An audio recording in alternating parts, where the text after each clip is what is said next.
Shalom, salam sejahtera untuk kita semua. Puji syukur patut kita panjatkan kehadirat Tuhan yang Maha Esa, karena penyertaannya senantiasa kita rasakan. Terkhusus kami dari kelompok 5 senantiasa mengucap syukur karena perkenanan Tuhan, sehingga pembuatan video ini dapat kami selesaikan dengan baik.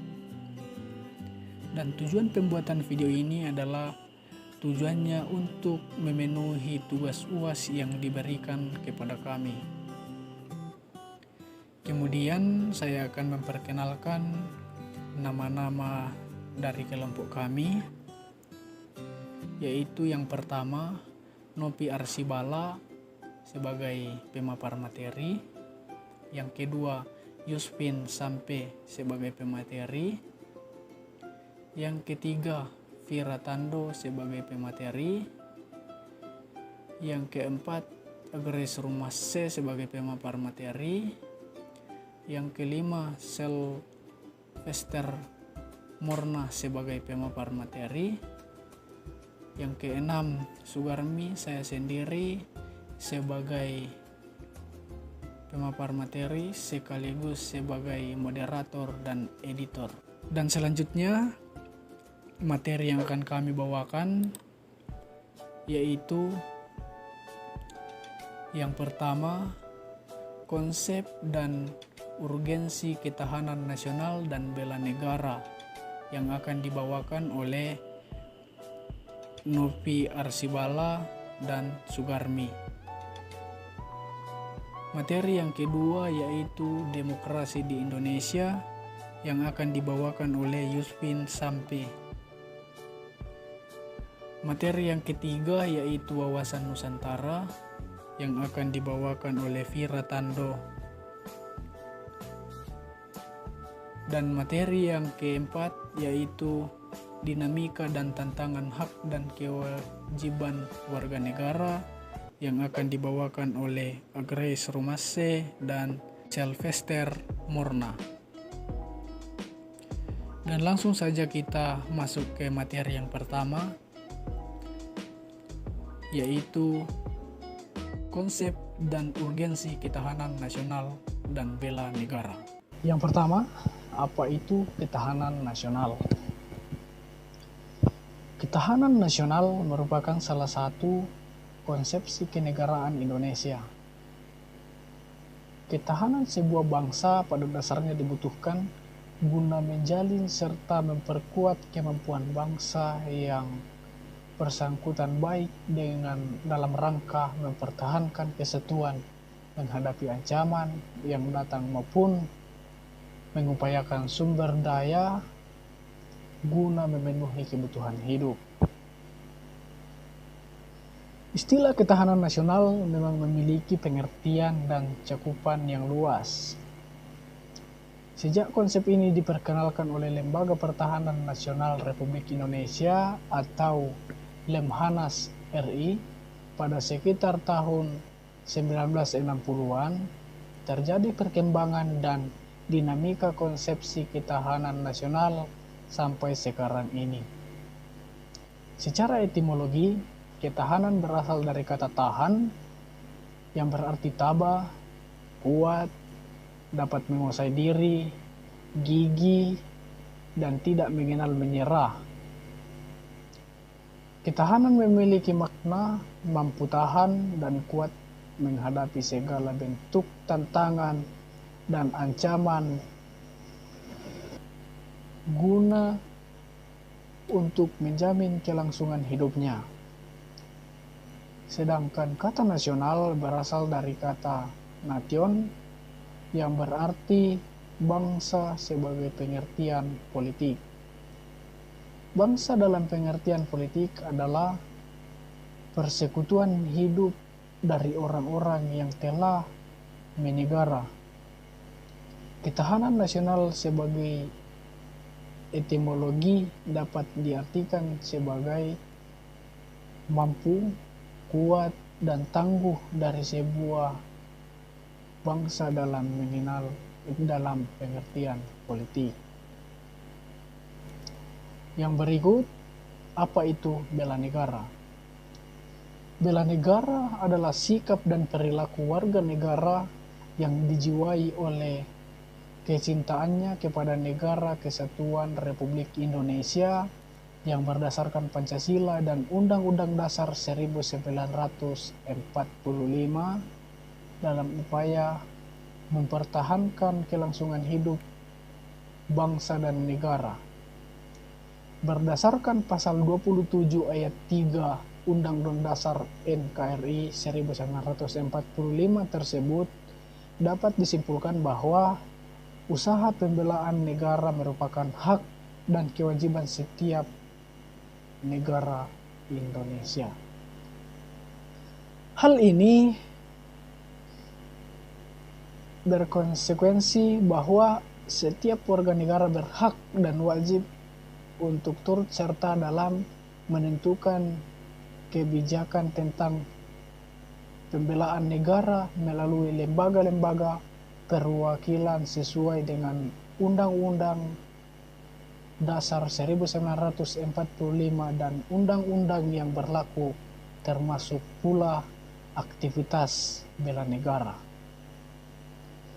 Dalam bagian penjelasan Undang-Undang Nomor 3 Tahun 2002 tersebut,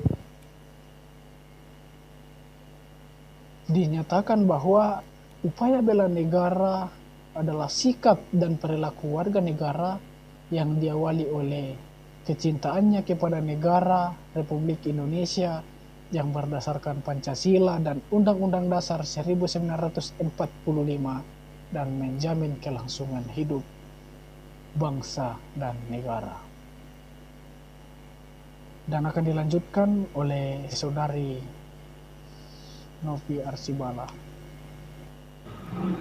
Materi berikutnya, bentuk bela negara terbagi menjadi dua, yaitu yang pertama, wujud penyelenggaraan keikutsertaan warga negara dalam usaha pembelaan negara yang bisa dilakukan melalui 1. Pendidikan kewarganegaraan, 2. Pelatihan dasar kemiliteran secara wajib, 3. Pengabdian sebagai prajurit TNI secara sukarela atau secara wajib, 4. Pengabdian sesuai dengan profesi, 5. Bentuk bela negara di lingkungan. Bentuk bela negara yang kedua yaitu bentuk bela negara di lingkungan masyarakat. Beberapa bentuk bela negara di lingkungan sebagai berikut. 1. Ikut serta menanggulangi akibat bencana alam. 2. Ikut serta mengatasi kerusakan massal dan komunal. 3. Keamanan rakyat yaitu partisipasi langsung di bidang keamanan. 4.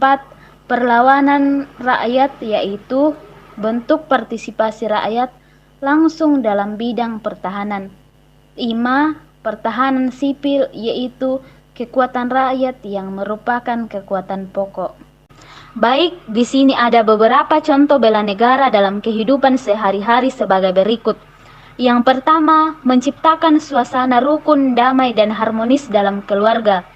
2. Membentuk keluarga yang sadar hukum.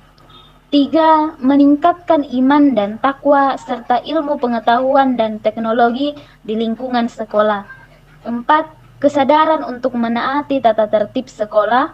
5. Menciptakan suasana rukun, damai, dan aman dalam masyarakat. 6. Menjaga keamanan kampung serta secara bersama-sama. 7. Mematuhi peraturan hukum yang berlaku. Selanjutnya, alasan mengapa diperlukan ketahanan nasional dan bela negara. Ketahanan nasional diperlukan dalam menunjang keberhasilan tugas pokok pemerintahan, seperti tegaknya hukum dan ketertiban, terwujudnya kesejahteraan dan kemakmuran, terselenggaranya pertahanan dan keamanan, terwujudnya keadilan hukum dan keadilan sosial, serta terdapatnya kesempatan rakyat untuk mengaktualisasi diri dan kelangsungan hidup bangsa dan negara, serta perjuangan mencapai tujuan. Materi selanjutnya yaitu demokrasi Indonesia. Apa itu demokrasi? Demokrasi merupakan suatu jalan untuk melakukan perubahan atas apa yang terjadi di masa terakhir. mengembalikan hak untuk menentukan pemimpin kepada rakyat, penguasa di bawah pengawasan rakyat.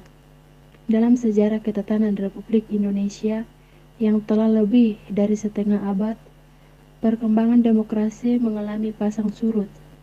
Masalah pokok yang dihadapi oleh bangsa Indonesia adalah bagaimana upaya meningkatkan kehidupan ekonomi dan membangun kehidupan sosial politik yang demokratis dalam masyarakat yang plural.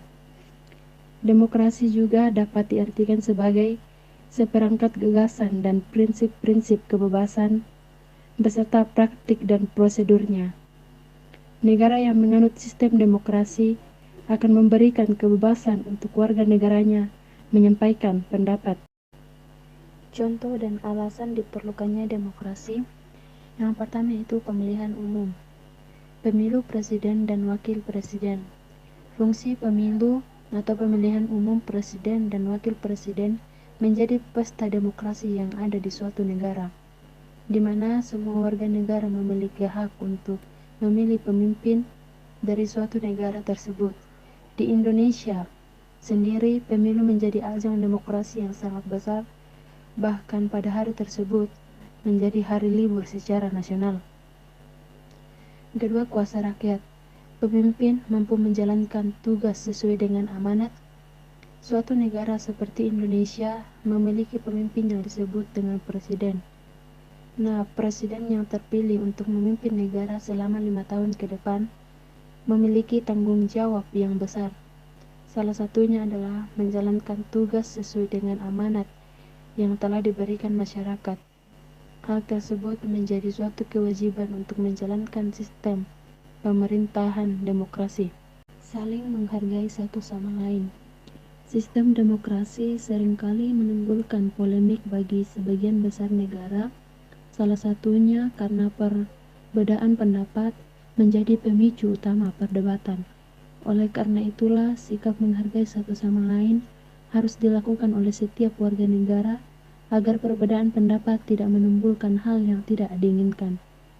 Contoh demokrasi memang bisa ditemui di mana saja, baik di lingkungan keluarga, sekolah, negara, dan juga lingkungan masyarakat.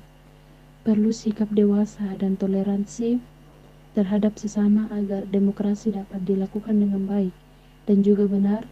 Semua pihak juga harus ikut melancarkan kegiatan demokrasi ini supaya ia bisa efektif dalam suatu pemerintahan. Baik, materi yang berikutnya itu wawasan Nusantara. Apa itu wawasan Nusantara? Secara etimologi, kata wawasan Nusantara berasal dari dua kata, yaitu wawasan dan Nusantara. Wawasan dari kata wawas dalam bahasa Jawa yang artinya pandangan, sementara kata Nusantara merupakan gabungan dari kata Nusa yang berarti pulau dan Antara. Jadi wawasan Nusantara merupakan cara pandang dan sikap bangsa Indonesia terhadap diri dan bentuk geografis berdasarkan Pancasila dan Undang-Undang Dasar 1945 dengan mengutamakan kesatuan wilayah dan menghargai kebinekaan untuk mencapai tujuan nasional.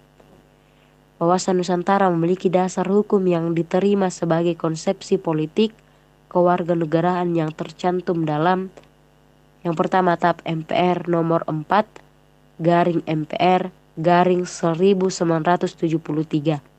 Yang kedua TAP MPR nomor 4/1978 tentang GBHN. Yang ketiga TAP MPR nomor 2/MPR/1983. Contoh wawasan Nusantara. Yang pertama, menjadikan falsafah politik sebagai pedoman hidup bernegara dan bermasyarakat. Hal ini dapat dilakukan dengan tindakan nyata sehari-hari yang mencerminkan nilai religius, kekeluargaan, dan menjaga persatuan sesuai dengan Pancasila. Yang kedua, sikap cinta tanah air yang diwujudkan dengan mengutamakan kepentingan bangsa dan negara di atas kepentingan pribadi, golongan, dan agama. Yang ketiga, mewujudkan pembangunan bangsa dengan tindakan nyata dan prestasi Misalnya menunjukkan rasa cinta tanah ketika mewakili negara sendiri di forum-forum nasional. Mengapa diperlukan wawasan Nusantara? Fungsi wawasan Nusantara itu menjadi panduan, pedoman, dan acuan bagi bangsa Indonesia dalam kehidupan bernegara. Oleh karena itu, wawasan Nusantara dibagi dalam 4 kelompok fungsi, yaitu yang pertama, wawasan Nusantara sebagai satu kesatuan politik. Yang kedua, wawasan Nusantara sebagai satu kesatuan ekonomi. Yang ketiga, wawasan Nusantara sebagai satu kesatuan sosial budaya. Dan yang keempat, wawasan Nusantara sebagai satu kesatuan pertahanan dan keamanan. Wawasan Nusantara memiliki 2 konsep, yaitu Trigatera dan Pancagatera, di mana konsep Trigatera memahami wawasan Nusantara menjadi 3, yaitu geografis, demografis, serta strategis. Dan konsep Pancagatera memahami wawasan Nusantara menjadi 5, yaitu ideologi, politik, ekonomi, sosial budaya, pertahanan, dan keamanan. Tujuan wawasan Nusantara yaitu mewujudkan kesatuan segenap aspek kehidupan, baik alamiah maupun sosial. Baik, materi yang selanjutnya yaitu dinamika tantangan hak dan kewajiban warga negara. Apa itu hak dan kewajiban? Hak adalah kuasa untuk menerima atau melakukan sesuatu yang semestinya diterima atau dilakukan melulu oleh pihak tertentu dan tidak dapat oleh pihak lain manapun, juga yang pada prinsipnya dapat dituntut secara paksa olehnya. Wajib adalah yang semestinya dibiarkan atau diberikan melalui oleh pihak tertentu, tidak dapat dituntut secara paksa oleh yang berkepentingan. Hak dan kewajiban warga negara merupakan wujud dari hubungan warga negara dan negara. Hak dan kewajiban bersifat timbal balik. Hak dan kewajiban bersifat timbal balik, bahwa warga negara memiliki hak dan kewajiban terhadap negara. Sebaliknya pula, negara memiliki hak dan kewajiban terhadap warga negara. Hak dan kewajiban negara dan warga negara dalam Undang-Undang Dasar. Kita masuk dalam hak dan kewajiban negara. Hak negara terhadap warga negara antara lain: yang pertama, hak negara untuk ditaati hukum dan pemerintahannya. Yang kedua, hak negara untuk dibela. Yang ketiga, hak negara untuk menguasai bumi, air, dan kekayaan untuk kepentingan rakyatnya. Kewajiban negara terhadap warga negara antara lain: yang pertama, mensejahterakan kehidupan rakyat. Yang kedua, membela rakyat. Yang ketiga, menjamin keamanan dan kenyamanan rakyat. Yang keempat, menjaga stabilitas harga kebutuhan pokok rakyat. Yang kelima, memberi pendidikan formal, non-formal, dan informal kepada rakyat. Yang keenam, mengurus orang miskin dan anak terlantar. Yang ketujuh, memberi pekerjaan kepada rakyat. Yang kedelapan, membela negara dan ancaman negara lain. Yang kesembilan, mengelola kekayaan negara untuk sebesar-besarnya kemakmuran rakyat. Yang kesepuluh, memberantas korupsi dan manipulasi kekuasaan atau kewenangan. Yang ke-11, menjaga kerukunan umat beragama. Di sini saya akan melanjutkan materi mengenai dinamika tantangan hak dan kewajiban warga negara. Hak sebagai warga negara Indonesia yaitu yang pertama, hak untuk hidup dan mempertahankan hidup dan kehidupannya dalam pasal 28A. Yang kedua, hak atas pekerjaan dan penghidupan layak dalam pasal 27 ayat 2. Yang ketiga, hak membela negara dalam pasal 27 ayat 2. Yang keempat, hak berpendapat dalam pasal 28. Yang kelima, hak kemerdekaan memeluk agama dalam pasal 29 ayat 1 dan 2. Yang keenam, hak mendapatkan pengajaran dalam pasal 31 ayat 1. Yang ketujuh, hak untuk mengembangkan dan memajukan kebudayaan nasional Indonesia dalam pasal 32 ayat 1. Yang ke-8, hak ekonomi atau hak untuk mendapatkan kesejahteraan sosial dalam pasal 33 ayat 1 sampai 5. Yang ke-9, hak mendapatkan jaminan keadilan sosial dalam pasal 34. Kewajiban sebagai warga negara Indonesia antara lain yaitu: yang pertama, wajib berperan serta dalam membela, mempertahankan kedaulatan negara Indonesia dari serangan musuh dalam pasal 30 ayat 1 Undang-Undang Dasar 1945. Yang kedua, wajib membayar pajak dan retribusi yang sudah ditetapkan oleh pemerintah pusat maupun pemerintah daerah dalam Undang-Undang Dasar 1945. Yang ketiga, wajib menaati dan menjunjung tinggi dasar negara, hukum dan pemerintahan tanpa terkecuali, serta dijalankan dengan sebaik-baiknya. Yang keempat, wajib menghormati hak asasi manusia orang lain dalam pasal 28J ayat 1. Yang kelima, wajib tunduk kepada pembatasan yang ditetapkan dengan undang-undang. Contoh hak dan kewajiban warga negara Indonesia.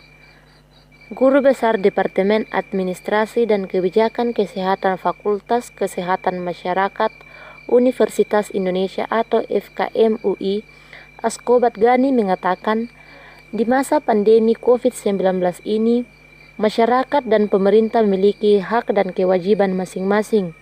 Apalagi kondisi pandemi COVID-19 di Indonesia masih belum terkendali. Hak masyarakat sebagai penduduk adalah mendapatkan layanan kesehatan dari pemerintah. Adapun kewajibannya adalah menjaga kesehatan diri sendiri dan lingkungan sekitar.